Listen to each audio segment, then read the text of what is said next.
Okay, what I'm going to be teaching you how to trade now are commodities. All right, you all understand the rules? When do you get in?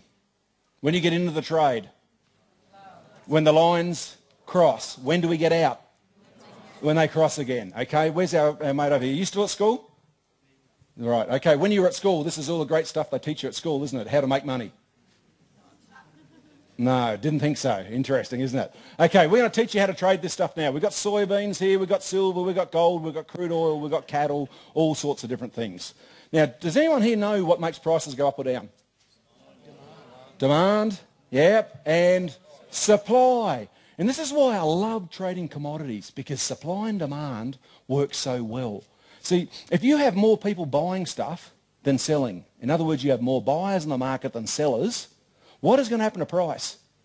It's going to go up, isn't it? Now, what happens on the opposite of that? What happens if we have more people selling and less people buying? What's going to happen to price?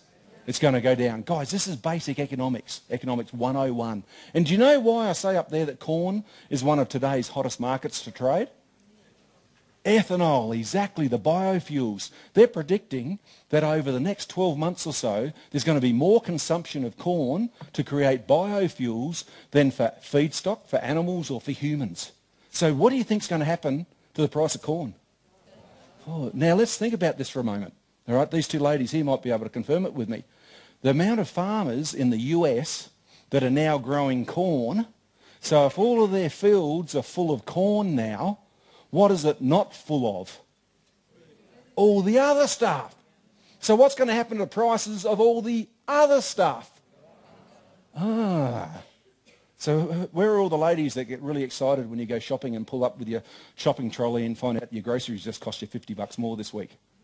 So you've got to learn how to trade this stuff, all right? What do you think? Let's say, let's just look at rice for a moment. Anyone been to India? Anyone been to China? What's the staple diet in those two countries? How many people live in China? How many people live in India?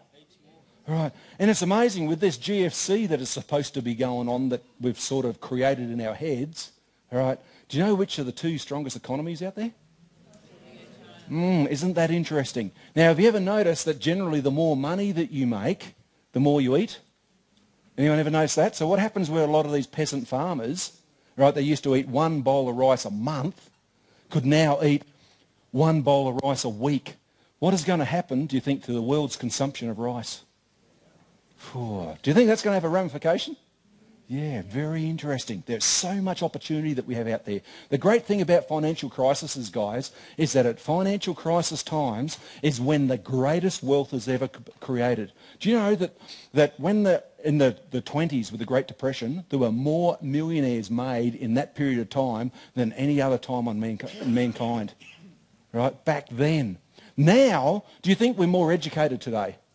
So do you think that when we come out of this GFC thing or whatever it is that's bloody happening now, do you think there are some opportunities out there?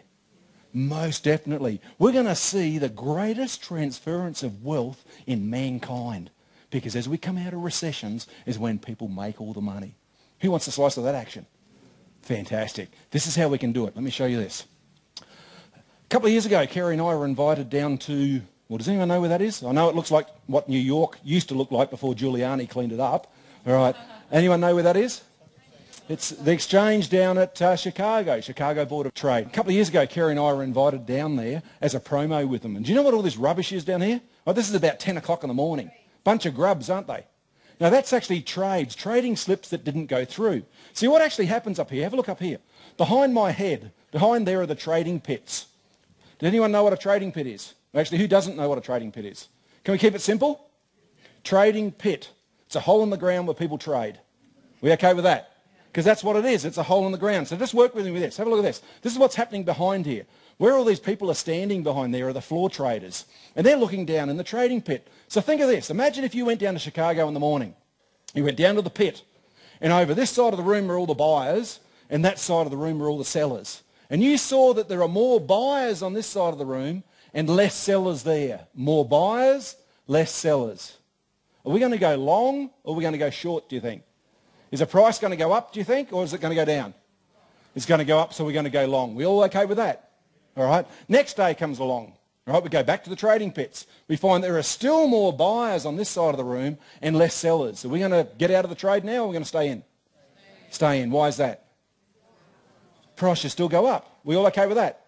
All right. Next day comes along. We go back to the pits. There are still more buyers and less sellers. What are we going to do? Stay in. Who's with me? Okay. Next day comes along. We've had a change of momentum now. We now have more sellers over here and less buyers. What's going to happen to price now? It's going to go down. Fantastic. So what are we going to do? We're going to sell. We're going to get out of the trade. Okay? Is this making sense?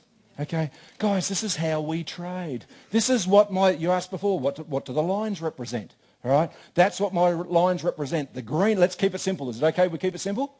The green line represents the buyers in the market. So the red line represents what? The sellers. So think of this. When the green crosses up over the red, we have more buyers coming in the market than sellers. We now have a change of momentum, and that's why we trade when the lines cross. So we've got more buyers coming in than sellers. What then should happen to price? Should go up. You're with me with that? And then when it crosses again, it's going to tell us price should go down, and we get out of the trade.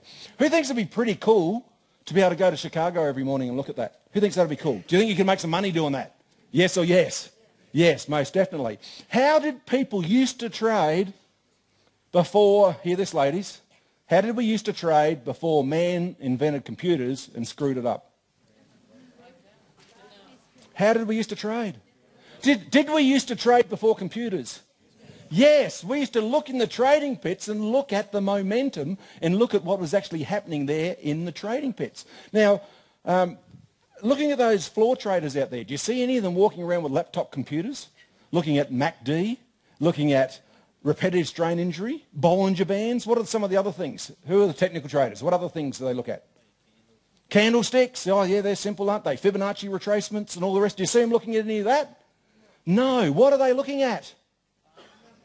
They're just looking at the buyers and sellers, right? And by the way, guys, if you want a seat down there on the exchange, they're going cheap today. They're about $5 million US for a seat on the exchange to look at the buyers and sellers. Who wants a slice of that action? Or who would rather have Chicago come to you and have that information on your computer every morning? Fantastic. That makes a bit more economic sense, doesn't it? Okay, so think about that. That's what our red and green lines are. We're simply looking at the buyers and the sellers.